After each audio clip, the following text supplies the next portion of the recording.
Assalamualaikum warahmatullahi wabarakatuh. Alhamdulillahirabbil alamin. Wassalatu wassalamu ala asyrafil anbiya'i wal mursalin wa ala alihi wa sahbihi wa man da'a bi da'watihi ila yaumiddin. Amma ba'd. Alhamdulillah dapat kita sambung kembali pelajaran yang ke-13, bahagian yang kedua, beriman kepada hari akhirat. Baik, kita lihat dulu sebagai objektif pembelajarannya ialah memahami maksud dan dalil beriman kepada hari akhirat. Yang kedua, mempelajari perkara yang berkait dengan hari akhirat. Yang ketiga, mengetahui kesan beriman kepada hari akhirat. Dan jawab soalan kebat serta jawab soalan di bahagian deskripsi nanti. Kita lihat perkara utama yang menjadi perkara yang akan wujud di hari akhirat kelak ialah yang berkait dengan hari akhirat ini. Nombor satu sekali iaitu kita sebutkan dengan pahala dan dosa. Pahala ialah ganjaran yang dijanjikan oleh Allah kepada orang yang mematuhi perintahnya dan meninggalkan larangannya. Itulah pahala. Kita tak boleh nampak benda ni. Walaupun disebutkan besar mana pun, kita tak boleh nampak kerana Allah tak nak tunjuk lagi pada kita. Jadi, pahala ialah ganjaran yang dijanjikan oleh Allah kepada orang yang mematuhi perintahnya dan meninggalkan larangannya. Firman Allah Subhanahu wa taala, "Fa'atahumullahu thawabad dunya wa husna thawabil akhirah." Dan Allah datangkan kepada mereka pahala-pahala dunia, dan sebaik-baik pahala adalah merupakan thawabil akhirah, pahala yang disediakan oleh Allah SWT di akhirat. Wallahu yuhibbul muhsinin, dan Allah itu sangat suka kepada orang yang melakukan kebaikan. Kemudian kita lihat pula apa dia dosa. Dosa ialah balasan buruk yang dijanjikan oleh Allah kepada orang yang melanggar larangannya. Orang yang langgar apa yang dilarang oleh Allah Subhanahu Wa Taala, maka akan diberikan pembalasan yang teruk di akhirat. Pembalasan tersebut adalah perlambangan bagi dosa yang dikumpulkan oleh manusia di atas dunia.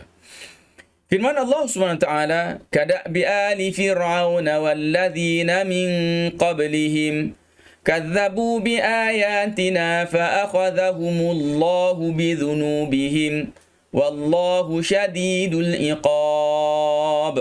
Kada bi ali Fir'aun, seperti keluarga Fir'aun. Siapa? Orang-orang yang tidak beriman, orang-orang kafir Quraisy itu. Perumpamaan mereka seperti golongan Fir'aun. Walladzina min qablihim, dan sebelum daripada Fir'aun, sebelum daripada mereka lagi. Kadzabu bi ayatina, mereka mendustakan ayat-ayat kami, iaitu mereka mendustakan ayat-ayat Allah, tanda-tanda kebesaran Allah Subhanahu wa taala. Fa akhadhahumullahu bidzunubihim, maka Allah azab mereka kesan atau disebabkan dosa-dosa mereka. Wallahu syadidul iqab, dan Allah itu sangat keras pembalasannya. Kedua, perkara yang berkait dengan alam barzakh ini, iaitu kematian dan alam barzakh. Kematian dan alam barzakh. Yang kedua, seterusnya apa dia? Kematian. Apa makna kematian? Perpisahan antara ruh dengan jasad. Perpisahan antara ruh dengan jasad itu namanya mati. Firman Allah, "Kullu nafsin dha'iqatul maut." Setiap jiwa pasti akan mati, akan merasai mati. "Wa innama tuwaffawna ujurakum yawmal qiyamah." Sesungguhnya akan dicukupkan ganjaran kamu di hari kiamat nanti. Orang yang buat baik dapat baik, buat jahat dapat jahat. Faman zuhziha 'anil nari wa udkhilal jannata faqad faz. Sesiapa yang ditarik keluar dari neraka dan dimasukkan ke dalam syurga, maka sesungguhnya mereka adalah orang yang benar-benar berjaya. Wa mal hayatud dunya illa mata'ul ghurur. Dan tidaklah hidup dunia ini melainkan hanya mata', melainkan hanya berbentuk tipu daya, benda yang berbentuk kesenangan al-ghurur yang menipu kita semua. Kesenangan yang diperoleh itu hanya bersifat sementara sahaja. Kalau ianya diambil daripada perkara-perkara yang haram, maka alangkah malangnya seorang itu dapat keseronokan dalam seketika, akan tetapi akan dibakar dalam neraka Allah SWT untuk selama-lamanya. Kemudian alam barzakh. Apa dia alam barzakh? Alam pemisah antara dunia dan akhirat. Selepas mati, ruh manusia akan ditempatkan di alam barzakh. Okey, jadi sebelum ni Ustaz dah bagi tahu bahawa alam barzakh ni kadang-kadang kita panggil alam kubur. Tapi bukanlah kubur yang kita gambarkan, yang buka dengan gali tanah masuk dalam tu, itu bukan semata-mata tu, tak. Kerana ada manusia yang mati tak pun dimasukkan ke dalam kubur, tetapi mereka akan tetap berada di alam barzakh. Selepas mati, ruh manusia akan ditempatkan di alam barzakh. Firman Allah Subhanahu Wa Taala, لعلي أعمل صالحا فيما تركت كلا إنها كلمة هو قائلها ومن ورائهم برزخ إلى يوم القيامة برزخ إلى يوم يبعثون. Di sini potong ayat yang panjang, Allah SWT menceritakan tentang orang-orang yang leka di atas muka dunia. Bila mana mereka dimatikan, maka mereka berkata, la'alli a'malu salihan fima tarak. Mudah-mudahan aku dapat beramal soleh, baki-baki umur yang aku ada ni. Mereka ni bila masuk alam kubur, bila masuk alam barzakh, mereka mula menyesal, mereka mula meminta pada Allah SWT untuk kembali ke dunia. Tujuan apa? Nak beramal soleh. Lalu Allah jawab, kalla, tidak sekali-kali. Innaha kalimatun huwa qailuha, iaitu kamu cakap saja je. Kamu ni bercakap sahaja je. Dulu banyak ada peluang yang Allah berikan atas muka dunia, tak nak juga beramal soleh. Wa min waraihim, dan di belakang mereka, bukan di belakang lah, waraihim ni selepas daripada itu, barzakhun, mereka berada di alam barzakh ila yaumi yub'atsun, sehinggalah hari dibangkitkan manusia. Jadi itulah lama manusia akan berada di alam barzakh itu. Kemudian tanda-tanda kecil kiamat. Ni Ustaz nak sebutkan tanda-tanda kecil kiamat yang mana boleh dikatakan semua telah berlaku. Pertamanya, kurang bilangan para ulama. Tengoklah di akhir zaman ini, walaupun manusia bertambah ramai, tetapi kurangnya orang alim, kurangnya orang yang layak dipanggil sebagai ulama yang boleh membimbing manusia ke jalan yang benar. Yang kedua, kejahilan berleluasa. Mana bila kurang ulama, orang tak nak dengar ulama, maka kejahilan berleluasa. Ramai orang jahil di atas dunia. Yang ketiga, tersebarnya zina dan arak. Tengok, bila jahil, maka berlakulah pergaulan bebas, berzina, apa ni, tak kira tempat mana, ataupun kehidupan pergaulan yang bebas itu menjadikan penzinaan dan juga arak sentiasa berleluasa, khususnya bagi masyarakat yang tinggal di bandar-bandar besar. Kemudian banyak bangunan pencakar langit. Kita lihat sekarang ni banyak negara berlumba-lumba untuk membina bangunan-bangunan yang tinggi. Dan banyaknya bangunan tinggi ini merupakan tanda-tanda kecil berlakunya kiamat. Kalau kita rujuk kepada zaman Nabi kita Muhammad SAW, masa tu tak ada bangunan tinggi. Ada pun rumah-rumah yang rendah-rendah sahaja. Kemudian amanah dikhianati. Memanglah hari ini kita dapat lihat orang yang diberikan amanah. Dalam berita pun kita dapat tengok bagaimana orang yang diberikan amanah ini, mereka sentiasa mengkhianati amanah mereka. Mereka pecah amanah. Mereka kalau diberikan jaga duit, maka mereka buat lari duit yang mereka jaga tersebut. Begitulah harta-harta yang diamanahkan kepada mereka, mereka pindah milik menjadi milik mereka. Ni mana amanah dikhianati. Yang seterusnya, banyak berlaku peperangan. Peperangan berlaku di banyak tempat. Hari ini kita dapat lihat bagaimana berlaku di Palestin, berlaku juga di Syria, berlaku juga di kawasan Iraq. Banyak negara lain lagi berlaku peperangan demi peperangan yang menunjukkan kepada dunia ini sudah pun sampai ke penghujungnya ataupun di akhir zaman. Kemudian negara Arab dipenuhi sungai dan tanaman menghijau. Negara Arab ini mereka hidup di padang pasir. Patutnya tempat mereka tak ada banyak tanaman. Mereka tak ada sungai, tak banyak sungai. Akan tetapi bila sampai akhir zaman, maka akan adanya nanti, akan wujud sungai-sungai baru. Dan juga kawasan-kawasan yang dipenuhi dengan tanaman yang menghijau, diusahakan untuk ditanam di negara-negara Arab. Yang terakhir di sini adalah orang jahil dilantik menjadi pemimpin. Kita dapat lihat juga pada hari ini betapa ramai di kalangan pemimpin-pemimpin, bukan sahaja di bumi Malaysia kita, bahkan di serata dunia, terlantiknya orang-orang yang jahil. Orang-orang yang jahil dilantik menjadi pemimpin. Kejahilan di sini memberi makna kejahilan dari sudut keagamaan dan keahlian dalam satu perkara. Dia diamanahkan untuk jadi pemimpin dalam suatu perkara yang dia sendiri tak pandai, dia sendiri tak tahu. Apakah tindakan ataupun pengetahuan berkaitan dengan perkara tersebut supaya mereka dapat menjalankan amanah yang diberi itu dengan baik. Kemudian kita lihat tanda besar kiamat. Tanda-tanda besar kiamat, dia akan bermula dengan muncul Imam Mahdi yang akan memimpin umat Islam.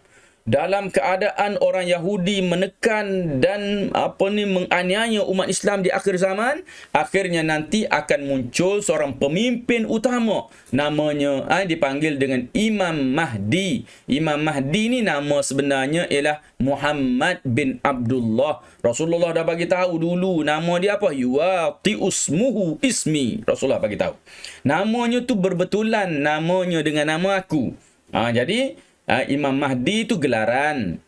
Tapi nama sebenarnya ialah Muhammad bin Abdullah. Dia bila mana dia datang, dia akan memimpin, menyatukan umat Islam di bawah satu khilafah, di bawah satu pemerintahan, yang mana seluruh dunia Islam akan menjadikan Imam Mahdi ini sebagai pemimpin mereka. Kemudian selepas itu, dalam pimpinan Imam Mahdi ini keluarnya Dajjal yang mengaku dirinya Tuhan. Keluarnya manusia yang bentuknya manusia. Dia ni merupakan Dajjal, seorang yang sangat jahat, yang diberikan kuasa yang luar biasa, sehingga bila dia mengaku menjadi Tuhan, orang-orang yang tidak beriman mudah mempercayai bahawa Dajjal itu adalah merupakan Tuhan, lalu mereka menyembah Dajjal tersebut. Jadi Dajjal ini walaupun tanda-tandanya jelas bagi orang beriman, dia dapat tengok pada dahi Dajjal itu tertulis kalimah kafara. Kafara maknanya kafir, kufur. Akan tapi orang yang tidak beriman, mereka tak nampak. Mereka tertarik dengan tawaran-tawaran yang diberikan oleh Dajjal, kerana pada ketika itu dunia berada dalam kesengsaraan, dalam keadaan kemarau, dalam keadaan tiada makanan. Orang Islam pada ketika itu berada dalam keadaan lapar. Maka pada ketika itu Dajjal memberikan tawaran-tawaran kemewahan dunia kepada mereka. Maka ramailah di kalangan manusia yang tidak beriman kepada Allah Subhanahu Wa Taala, yang tipis keimanannya, yang lemah imannya, lalu gugurlah mereka pergi mengikut ataupun menyembah Dajjal laknatullah alaih. Kemudian dalam keadaan Dajjal berleluasa itu, turunnya Nabi Isa AS yang akan membunuh Dajjal. Nabi Isa turun berhadapan dengan Dajjal. Dajjal tidak akan dapat melakukan apa-apa. Lalu ia dibunuh oleh Nabi Isa AS, dan Nabi Isa akan memerintah. Antara apa yang dilakukan oleh Nabi Isa lagi mematahkan salib, membunuh khinzir dan memerintah dunia. Selepas Imam Mahdi itu, Nabi Isa yang akan memerintah dunia, menjadi pemimpin terbesar umat Islam pada ketika itu. Dalam keadaan tersebut, dalam pemerintahan Nabi Isa AS, keluarnya Ya'juj Ma'juj. Apa dia Ya'juj Ma'juj? Dikatakan Ya'juj Ma'juj ini tafsiran yang kuatnya menyatakan bahawa dia adalah kelompok manusia. Kelompok manusia yang berada, yang dikurung oleh Allah SWT di bawah bumi, ataupun kita kata di dalam gua. Gua tu telah ditutup oleh Iskandar Zulkarnain suatu ketika dulu, menyebabkan mereka tak boleh keluar. Mereka hidup dalam gua tersebut, beranak pinak, Allah bagi rezeki pada mereka, mereka dapat makan dalam tu, tak mati kelaparan. Lama kelamaan apabila tibanya masa di dalam pemerintahan Nabi Isa AS, maka Ya'juj dan Ma'juj ini dapat keluar. Bila mana mereka keluar, mereka akan melakukan banyak kerosakan di atas muka bumi ini. Apa sahaja yang mereka jumpa, mereka rosakkan. Jadi inilah yang dinamakan sebagai kaum Ya'juj dan Ma'juj. Setelah itu, selang beberapa lama kemudian, maka berlaku peristiwa yang sangat menggemparkan, iaitu matahari naik di sebelah barat dan pintu taubat ditutup. Matahari bila naik di sebelah barat, maka ketika itu manusia yang bertaubat tidak akan diterima oleh Allah Subhanahu Wa Taala taubat mereka. Dengan makna yang lain, yang beriman akan kekal beriman, yang kufur, yang kafir akan kekal kafir, tidak akan lagi diterima sebarang taubat daripada mereka.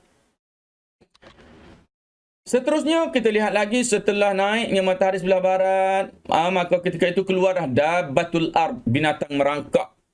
Pada waktu duha dia keluar. Binatang ini dia bergerak cepat. Apa tujuannya? Tujuannya dia akan pergi jumpa. Dia tak buat apa-apa pun. Dia jumpa orang beriman, dia kata tahniah anda orang beriman. Jika dia jumpa orang yang tidak beriman, jumpa orang kafir, celakalah kamu wahai orang-orang yang tidak beriman. Maka ini sebenarnya seolah-olah Allah SWT nak menghina orang-orang yang beriman, orang-orang yang tidak beriman itu, sehingga binatang pun akan datang untuk mengherdik mereka, menyatakan bahawa mereka itu merupakan golongan yang kufur dan bakal diazab oleh Allah Subhanahu Wa Taala. Seterusnya keluar dukhan, asap meliputi seluruh dunia. Berlaku gempa bumi di timur barat dan di semenanjung tanah Arab. Keluar api dari Yaman yang menghalau manusia ke Syam. Ini sebenarnya berlaku lebih awal daripada apa yang kita ceritakan tadi. Jadi ini antara tanda-tanda besar berlakunya kiamat di penghujung pengakhiran kepada dunia ini. Seterusnya yang kelima, kemusnahan alam dan kebangkitan semula. Kemusnahan alam dan kebangkitan semula ni berkait dengan cerita tentang hari akhirat ni. Iaitu kemusnahan alam, kemusnahan seluruh ciptaan Allah yang terdiri daripada langit dan bumi, termasuk semua makhluk yang menghuninya. Kemusnahan ini berlaku selepas tiupan sangkakala yang pertama oleh malaikat Israfil. Bila mana ditiupkan sangkakala, maka musnahlah seluruh alam, seluruh hidupan, bahkan bumi dan langit ini juga akan hancur. Kebangkitan semula ni adalah kehidupan semula makhluk yang telah mati akibat apabila ditiup sangkakala. Sangkakala kedua oleh malaikat. Tadi kita kata kehancuran. Selepas hancur, bangkit semula. Bangkit semula ni apabila malaikat tiup sangkakala kedua, maka bangkitlah semula manusia. Allah berfirman, wa nufikha fis sur فَصَعِقَ مَنْ فِي السَّمَاوَاتِ وَمَنْ فِي الْأَرْضِ إِلَّا مَنْ شَاءَ اللَّهُ. Dan ditiupkan as-sur sangkakala, maka sa'iqa ni tumbang, apa ni kita kata, hancurlah, man fis samawati wa man fil ard illa man syaa Allah. Mati semua melainkan yang dikehendaki oleh Allah SWT sahaja. Thumma nufiqa fihi ukhra, kemudian ditiup sekali lagi. Lepas tu fa idzahum qiyamun yanzurun, kemudian mereka pun bangkit semula melihat, bangkit semula daripada kubur-kubur mereka. Okey. Kemudian kita lihat lagi perhimpunan di mahsyar. Ini juga masih berkait dengan hari akhirat. Perhimpunan di mahsyar. Apa dia mahsyar? Tempat perhimpunan semua makhluk setelah dihidupkan semula dan dibangkit dari kubur mereka. Dibangkit dari kubur, bangkit tu di mana? Di padang mahsyar. Allah berfirman, yauma tashaqqaqul ardu anhum sira'a dzalika hasyrun 'alaina yasir. Ketika mana dipecahkan bumi. Maknanya bumi ni seolah-olah bumi rata keras gitu, tiba-tiba pecah. Pecah tu kenapa? Manusia seolah-olah nak tumbuh, bangkit daripada dalam kubur tu. Bila pecahnya daripada rekahan-rekahan kubur itu, keluarnya manusia, cepat-cepat keluar. Dzalika hasyrun 'alaina yasir. Itulah hasyrun mahsyar. alaina, bagi kami, yasir, mudah sangat je. Allah kata aku nak buat benda tu. Ketujuh, hisab atau hitungan amalan. Perbicaraan amalan manusia setelah menerima buku catatan amalan. Penerimaan buku tersebut sama ada dari sebelah kanan atau kiri mengikut amalan masing-masing. Sebelum ni Ustaz dah ceritakan, kalau amalan itu, buku amalan itu terima dari kanan, maka alamat baik orang tu nak masuk syurga. Kalau buku tu diterima dari tangan kiri, maka itu merupakan alamat tak baik, bahawa orang itu mungkin akan masuk neraka. Firman Allah, inna ilaina iyabahum thumma inna alaina hisabahum. Sesungguhnya kepada kami mereka akan dikembalikan, dan sesungguhnya kepada kami akan kami alaina menjadi tanggungjawab kami, hisabahum untuk kami mengira, menghitung amalan-amalan mereka. Yang ke-8, mizan. Penimbang amalan yang disediakan oleh Allah untuk menimbang amalan baik dan buruk. Ini mizan ialah penimbang amalan yang Allah sedia untuk timbang amalan baik dan buruk. Keputusan timbangan ini akan menentukan tempat seseorang itu sama ada di syurga atau neraka. Tengok kepada keputusan dari timbangan tersebut. Firman Allah, فَأَمَّا مَنْ ثَقُلَتْ مَوَازِينُهُ. Siapa-siapa yang berat timbangannya, mana berat timbangan kebaikannya, فَهُوَ فِي عِيشَةٍ رَاضِيَةٍ. Maka nanti dia akan hidup dalam kehidupan yang diredai. Hidup dalam kehidupan yang diredai oleh Allah Subhanahu wa taala. Yang ke-9, titian sirat. Titian yang merentang di atas neraka antara mahsyar menuju ke syurga. Tadi Ustaz dah jelaskan bahawa titian itu merupakan penghubung di antara mahsyar dan juga syurga. Siapa yang berjaya melintasinya akan masuk syurga. Siapa yang tak berjaya akan jatuh dalam neraka. Daripada Abu Hurairah bahawa Rasulullah bersabda, wa yudrabu as-siratu baina dhahrai jahannam. Akan diletakkan sirat itu di antara dua belakang neraka jahannam. Maknanya di antara tebing-tebing neraka. Fa akunu ana wa ummati, maka jadilah aku dan umatku awwalu man yujizuha, awwala man yujizuha, orang pertama yang akan melintasinya. Jadi kitalah umat Islam, umat Nabi Muhammad sallallahu alaihi wasallam ini orang yang golongan yang pertama yang akan merentasi titian sirat itu. Seterusnya yang ke-10 adalah syurga, tempat yang dipenuhi dengan nikmat yang disediakan untuk golongan yang beriman dan beramal soleh. Tempat ni penuh dengan nikmat untuk orang beriman dan beramal soleh. Kalau orang beriman tak beramal soleh, masuk neraka dulu, kemudian barulah boleh masuk syurga. Lepas dibakar dulu baru masuk syurga. Firman Allah, walladzina amanu wa amilus salihati ulaika ashabul jannah hum fiha khalidun.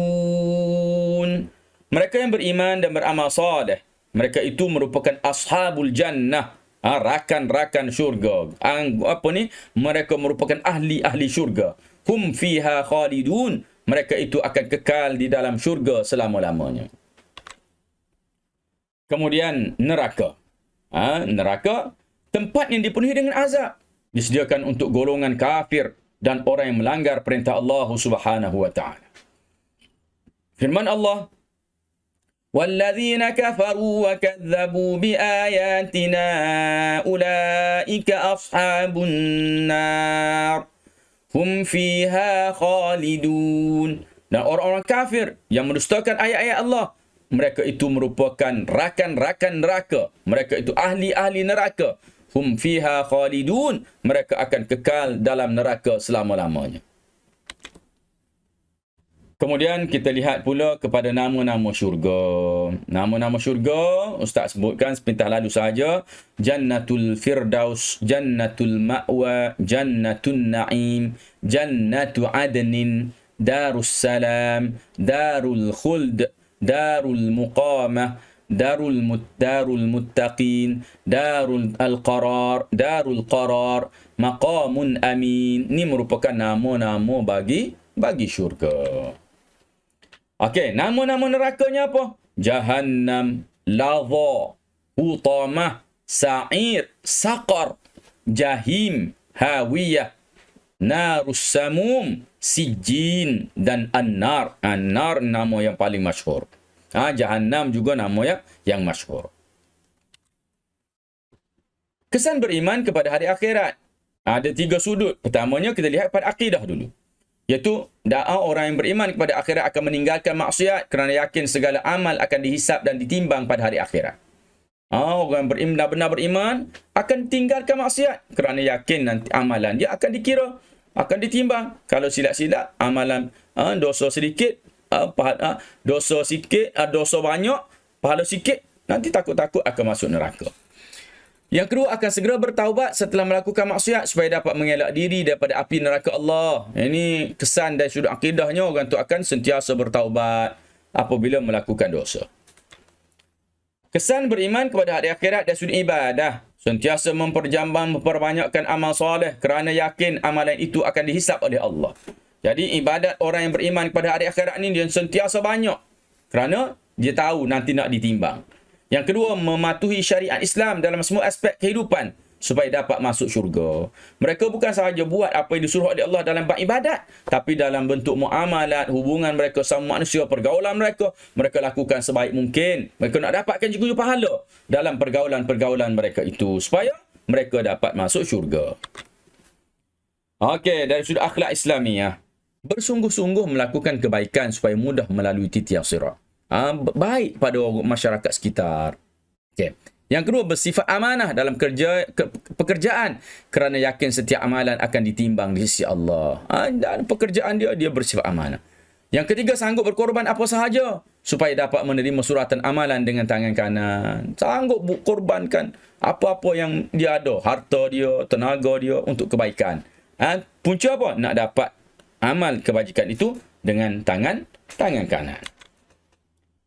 Ini ada kebat. Yang bahagian pertama tu Ustaz tak letakkan kebat kerana tajuk ni Ustaz potong 2, buat video 1, video 2. Jadi kita letakkan kebat pada video yang kedua. Soalannya adalah, syurga adalah destinasi terakhir setelah manusia dibicarakan di mahsyar. Cadangkan persediaan anda untuk menuju ke destinasi tersebut. Apa persediaan kita nak menuju ke syurga ni? Okey.